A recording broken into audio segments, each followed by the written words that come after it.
much. The gentleman, Mr. Green, is now recognized for 5 minutes for questioning. Thank you, Mr. Chairman. Our nation fought in Vietnam from 1962 to 1975. As early as 1977, cases were filed for individuals who were concerned about exposure to Agent Orange.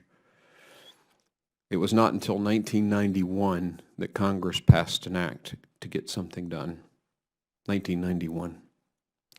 It wasn't until 2019, last year, that we included the Blue Water Navy people. That's unacceptable.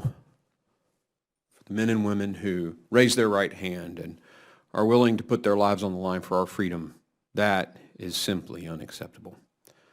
The burn pits, we've known about them for some time, 2001 to really today. In March of 2019, there were still 9 burn pits active. Of course, this story in K2 with the exposures there, with the units that were the very tip of our nation's spear. These are the most elite of the elite. And I had the unbelievable privilege of serving in the 160th Special Operations Aviation, the unit that flew the 12-strong guys in and flew all the missions in Afghanistan and are still there today. I myself spent a little bit of time at K2 as well.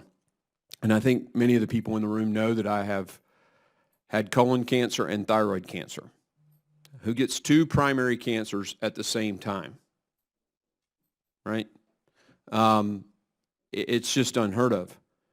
And when you look at the genetics, I too did my genetic profile at Vanderbilt University, and I have no genetic predispositions to either of those cancers and no family histories. So in a sense, I have to kind of declare a conflict of interest in this, I guess. But truth be known, it shouldn't happen to me. It shouldn't happen to any of our warriors. A friend of mine, Dr. Hamada, came to me, and then I've met with these witnesses. And 7,000 warriors plus spent time at K2. And it's time we do something. Chairman Lynch and I met and discussed this, and together we're going to launch this week, I believe, sir, the K2 Veterans Toxic Exposure Accountability Act of 2020. And what that bill will do is set up the registry that's necessary, require that to be set up. It will require DOD to do the epidemiologic studies, and it will mandate that those conditions that warrant it be listed as presumptive, as you've requested, Ms. Brooks. It's the right thing to do. And I know Chairman Lynch put his information out there. I put mine out there as well, markgreen.house.gov. Anybody who wants to get in touch with us can do that.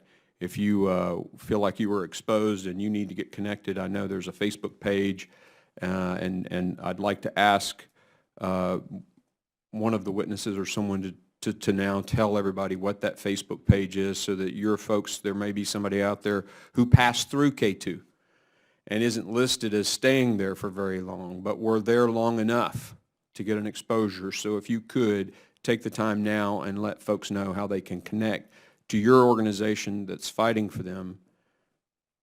Congressman Green, thank you, and we thank you for the legislation that you and Chairman Lynch are putting together and have introduced this week. We think it's going to be an important step forward. We have 2 different means by which, at present, folks can connect with the Stronghold Freedom Foundation. The first is if a member deployed to K2, or they are the surviving spouse or immediate family member of someone who died from cancer related to K2, they can contact us by looking up the K2 Toxic Exposure Group on Facebook.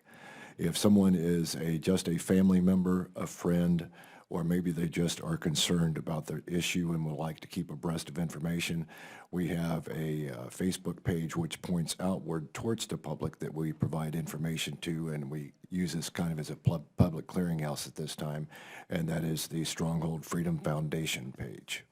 Wonderful. And I'll ask you in the little bit of time that I have remaining, and I know the answer to this for all of you, but we're going to need you to help us lobby the bill. I don't think it'll take much, but help us communicate your story to the rest of Congress so that Chairman Lynch and I can get this passed and passed quickly. Thank you. I yield. The gentleman yields. The chair now recognizes the gentleman from